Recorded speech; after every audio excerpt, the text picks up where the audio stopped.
What's going on YouTube? Training Life here one more time, guys. Guys and girls and guys and girls. Yeah. Anyway, guys, this video right here is gonna be about when you lease on to a carrier. I get a lot of questions about it, so I thought I'd make a video about it. Hopefully this can clear up a lot of things. If you got a truck and you lease it on to a carrier like I did, like I said, I'm experienced with that because that's what I did.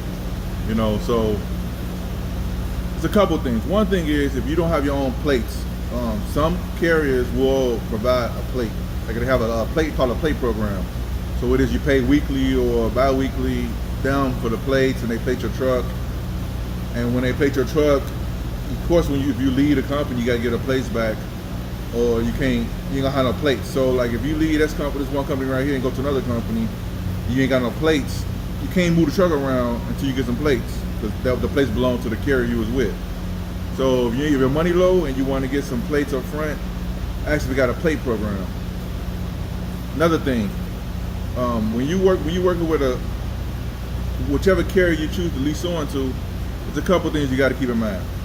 You may talk to a guy or maybe a couple guys and say, hey man, how is this carrier over here? They decent? Are they okay? And they may say, yeah, they good, man, they decent. I always tell any guys, man, always make sure you check with at least 2 or 3 guys, if possible, that work with that company, because 1 or 2, one guy, it may be good for him, but when you get over there, it may not be good for you. Like I did a video about how that sometimes a carrier or a dispatcher per se with a carrier may like this guy, but you may get over there, you may remind him of his ex-girlfriend's brother who you didn't get along with, and your experience may be horrible. And yes, it does happen, guys. Dispatchers sometimes don't like the drivers for whatever reason. The driver don't have to do nothing wrong. You don't like it, so they may not be your experience. He get over there, he's straight. You get over there, you're like, man, what is going on? What's wrong with this stuff, man? You call your boy, hey man, what's up with this company, man? I thought we were straight over here. Yeah, man, I don't know what's going on, man. I'm decent, man. I don't know what's going on with you, man. Maybe you gotta, as you can switch dispatchers or something, you know? But if you're one of them companies where the dispatchers, it's only like 2 of them, then you got problems, man. So for you're on your own with that one, you know what I'm talking about? But like I say, you gotta be mindful of that. So just because somebody says good over there where they at, that don't necessarily mean it'd be good for you. So, and sometimes the only way to find out is to go over there and find out. You know, that's the only way to really find out. If you don't find out by sitting on the sideline thinking like, I wonder if it's okay, over there. You may think to yourself, well, I don't understand what's so hard about, man. I'm gonna make money. I don't want no problems, man. You trying to rationalize. I tell anybody this, don't try to rationalize an irrational situation. It's one of them things like you just gotta make sure that you just do your part, man, and if it ain't working out for you, you gotta move around, man. Another thing when you listen to carriers, you gotta be mindful of. Ask the carrier when is their busy seasons, when is their slow seasons. Because what some carriers will do, and I've seen this over and over again, and this is one of them things you kind of got to know when you in it. Sometimes it's just hard to find out when you're not in it. A lot of carriers will gear up on a lot of drivers, especially owner-operators. Company drivers, carriers with company drivers do this too, but mainly guys with owner-operator cost you more because now it costs you time and money to move around to another company or another carrier. Side note, if you ever leave one carrier and go to another carrier, it's costing you money. It costs you money just to move your truck, just so you know. So it'll cost you more money. But anyway, I digress. What some carriers will do is they'll gear up on a bunch of drivers, and they want their numbers to look good so they can acquire more customers because they can show they got the manpower and the equipment to handle their freight. But sometimes that deals don't go through, so they hire a bunch of drivers, and you came over when they was supposed to got this other account where they was like real busy, but they didn't come through. Now you get over there, now you sitting. And how that would look, I like showing realistic examples so you guys can see. When you see it, you know what I'm talking about. Let's say you get over there, you start on a Friday. Friday, okay, it's a Friday you started. Of course you don't expect to do much, it's a learning curve. You lose money in a learning curve. So let's say Monday come, right? You start Friday, the day was crazy because you trying to figure out who to call, what dispatcher to talk to, who to call for problems, where you get your loads from, you know, you're trying to figure all that out, right? Monday come. It's kind of crazy, but it ain't as crazy as it was Friday. Tuesday come. Oh, we ain't got no work. Now you like, man, y'all just told me y'all was busy, y'all got stuff going on.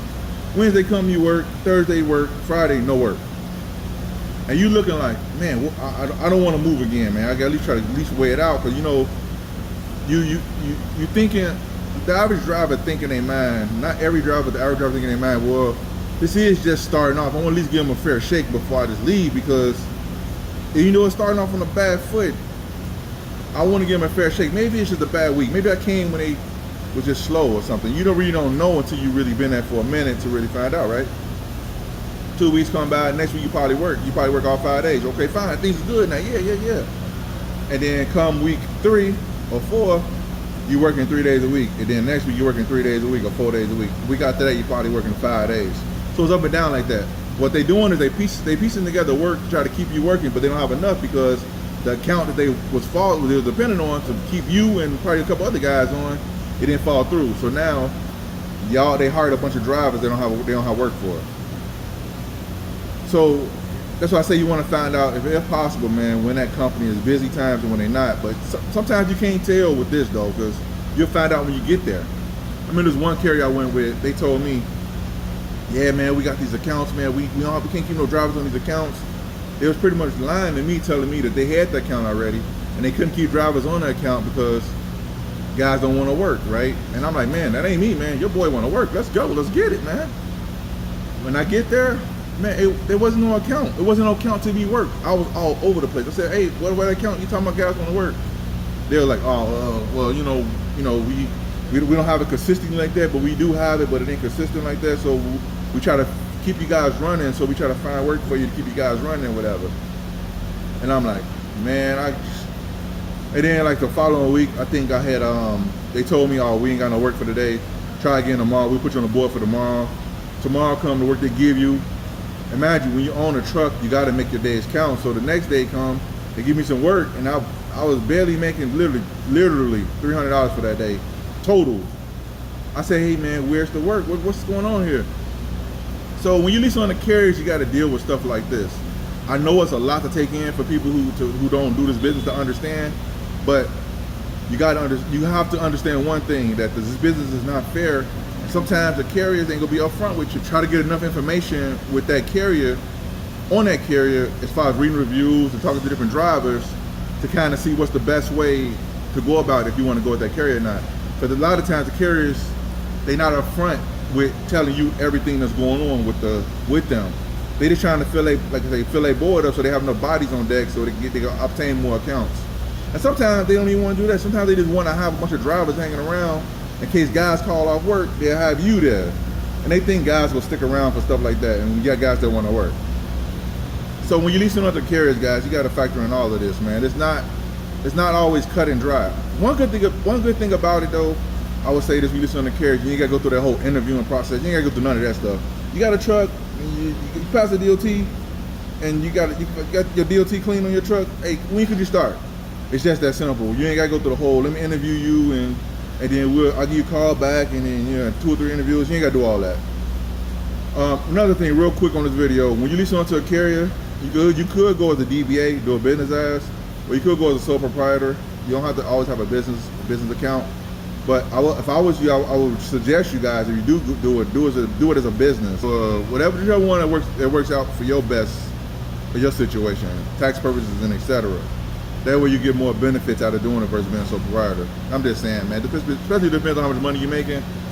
You could go both ways, and nobody gonna tell you this stuff, man. You just gotta get in and figure it out, man.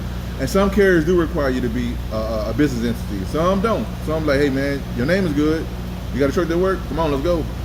So also too, real quick, you gotta factor in this. If they got fuel cards, because your money may not be right for fuel, you gotta factor in, do they pay tolls? Or if not, you gotta pay your own tolls. Do they pay bi-weekly or weekly? Do they give a fuel surcharge? There's so much stuff you gotta figure out, guys. But anyway, YouTube, that's it for this video. So YouTube, hope this video was helpful. Give you a little understanding of what's going on around here. I'll see you guys in the video. Peace.